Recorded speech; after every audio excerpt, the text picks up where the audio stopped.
Directed by Leigh Whannell, who previously, in this same sort of Blumhouse does Universal Monsters thing they're doing, made The Invisible Man with Elizabeth Moss. And Wolfman, of course, is a reboot of the 1941 film starring Lon Chaney. This one stars Christopher Abbott, Julia Garner, and Sam Yeager. The plot follows a family man seeking to protect his wife and daughter from a werewolf, only to become infected and slowly transform into the creature himself. Jason Blum, of course, produces with his under the Blumhouse Productions banner. The DP is Stefan Duschio. And this film was originally announced in 2014 because it was supposed to be part of the Dark Universe, which never really came to fruition after Tom Cruise's The Mummy flopped. But after the success of Whannell's The Invisible Man, they rekindled the idea of this of rebooting the Universal Monsters, but doing more of like a low-budget Blumhouse sort of modern themes take on it, which I think worked incredibly well for The Invisible Man, which was playing around with themes of Me Too and gaslighting and abusive relationships, but while also giving you some really killer jump scares and thrills and chills along the way. And now we got the Wolfman, and then we have James Wan working on Creature from the Black Lagoon reboot next. So we're in the middle of this sort of Blumhouse doing Universal Monsters thing that's going on. This is the second one we've got to look at. It had a $25 million budget, and it made $16.8 million opening weekend. It'll probably eventually sort of wind its way to a little bit of profit. But Joe, what did you think of Leigh Whannell's Wolfman? It was awful. I was embarrassing. Leigh Whannell made Invisible Man in 2020. Everybody liked it. It's good. It has a lot of very well-structured scares. It does domestic violence kind of as horror. It does trauma as horror, modern trauma as horror, as effectively as it was ever done, honestly. That movie is very good. But it is 2025. There's a couple differences between Wolfman in 2025 and Invisible Man in 2020. In 2025, your trauma-based horror pictures, the Wolfman is my dad, that is as like toxic as, whatever woke is to the right to me.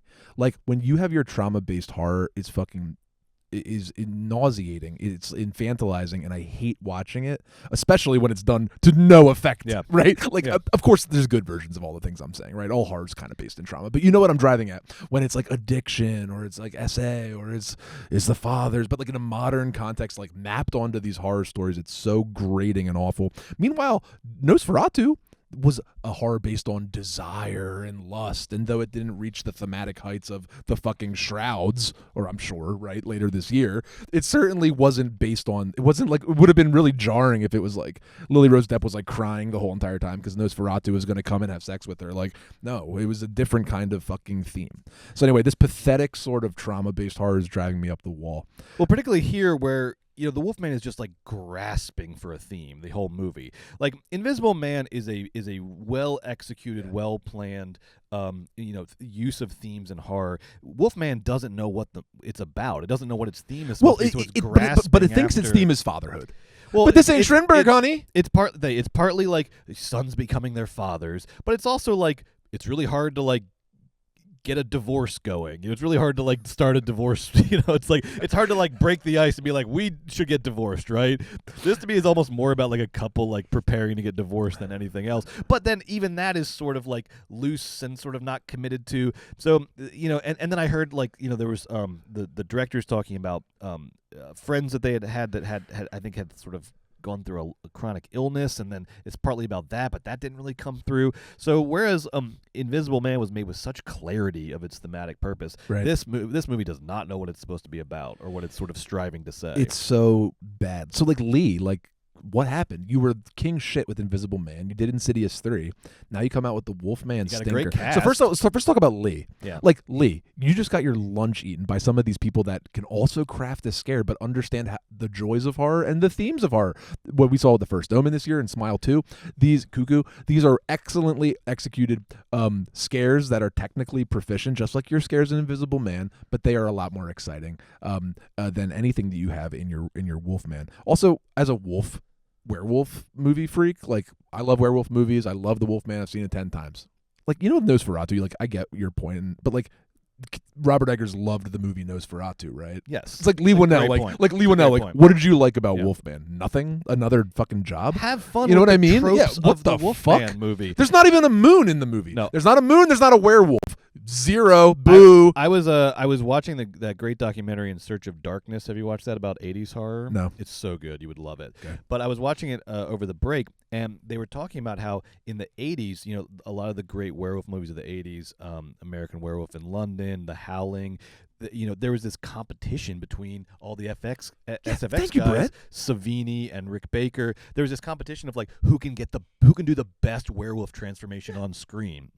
Right, and they even would sell to the studios. Oh, we got a guy who can do a werewolf transformation with no cut werewolf transformation. And it was this whole competition around town as to who could do the best werewolf transformation. That's having fun. That's enjoying the material, and you can still build in and layer in your themes and sort of nuanced performances. But you have to have fun with horror tropes if you're making horror movies. And this movie barely gives us, it gives us little bits and pieces of a transformation. It's a movie too. I was waiting. I was like, yeah. I guess when they get to the transformation, at least I'll get to see all the money. I guess that's why they bothered to make the movie. He doesn't turn into a werewolf. He becomes a big hairy man that's strong. The Howling transformation eats this transformation Of for course, lunch. And I mean, freaking American Werewolf in London eats this for lunch. Honey, in terms the of Benicio del Toro werewolf eats this one for lunch. And that was made on a computer. All right, so movie doesn't know what it wants to be. It doesn't have any fun with the tropes of its subgenre. The movie feels like it was like, I was like, were Julian Garner and Christopher Abbott ever on set together? Like, they don't feel like they're in the same movie. It doesn't control your expectations in terms of how sort of scary and immediate and visceral things are, because things are constantly happening. Like, as we can see here in this little image on screen, there's a point where Christopher Abbott is eating the tendons out of his own arm out of some weird animalistic instinct that has overtaken him. And the mom and daughter are alarmed, but not as alarmed as one should be when your dad is chewing his own arm off in front of you and you're alone in the woods with him. There's just this constant lack of sort of a rhythm to the horror, rhythm to the scares. Everything seems to be crazier than the characters are sort of reacting to it. So I don't know. Overall, just a big miss. I'm not surprised that they moved this from Halloween to January. That should have been a sign. I guess they put it back into reshoots, and that didn't fix anything. Probably made it worse, to be honest. You can skip Wolfman, but I give it 2 stars, Joe. 1 star. Okay. 1 star. Nosferatu. They had all this other Nosferatus that came before it, and then it made a new one, and it was pretty darn good because it was built on the backs of plenty of other beloved films. Wolfman comes from a tradition of horror and wolves and Universal. A fucking zero. Jason Blum, now you're on my chopping block. You know you're my hero. You're my guy. The fuck is this? You get handed the keys to the castle. You're allowed to do all the Universal fucking monster movies. You give me The Invisible Man, which is fine, which is good. That's not that fucking cool. And then 5 years later, you give me the fucking Christopher Abbott Wolfman? You're Jason Blum. I get it. You're like, hold on, honey. I got James Wan coming with Creature from the Black Lagoon.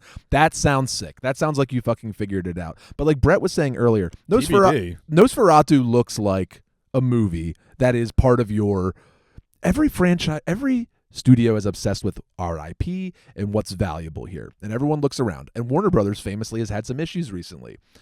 DC has James Gunn's in charge. He's going to do a Superman. They got a whole plan for that. They're on it. They're going to fix DC. Okay. Harry Potter. They're going to make a HBO television show. 1 season is 1 year of Harry Potter books. It's going to be a 10-year long show. They know what to do with their Harry Potter IP.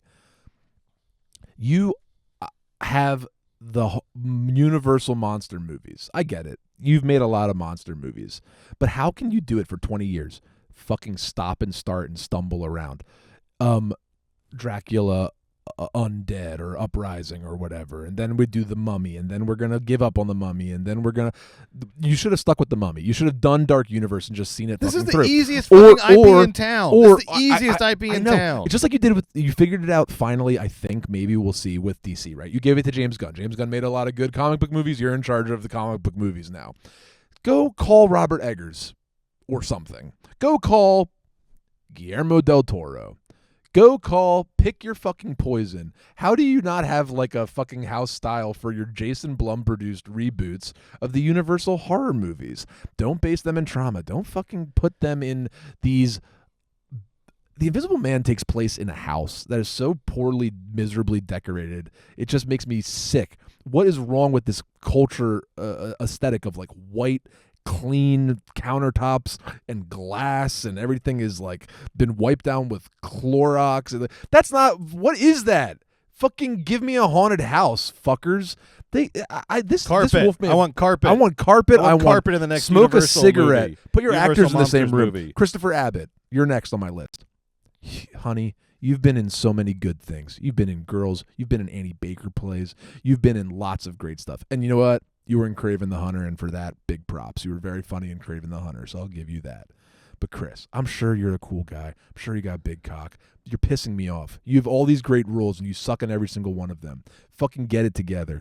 Next, Julia Gardner. Can we get Julia a real movie, please? Julia Gardner, She had to fire your agents. She had to carry that Rosemary's Baby prequel that was crap, and now she's got nothing to do in Wolfman. Fire your fucking except agents. look amazing. You were in Ozark. You fucking murdered it. You're next up. God bless. You're like, okay, Florence Pugh, I see you. Here comes Julia. Then they immediately fuck her with. Okay, they put her in the sad movie about Me Too. Yes, which and was she very was, good. She But was that very was good in that. Very small indie. Exactly. Yeah. Exactly. I don't know. This year was such a miss for her. She was supposed to be mad. She was supposed to be in a Madonna biopic, which Yeah. I still would like to see that happen. She should be like in a Scorsese movie as Yes. like the Yes. put upon wife. She'd like she'd kill. She should some auteur needs to, or go get her some genius role that I can't think of where she can be the lead. She's just excellent at acting. She shows us none of it in Wolfman. Terrible movie, Brett. 1 star. 1 star from Joe, 2 stars from me.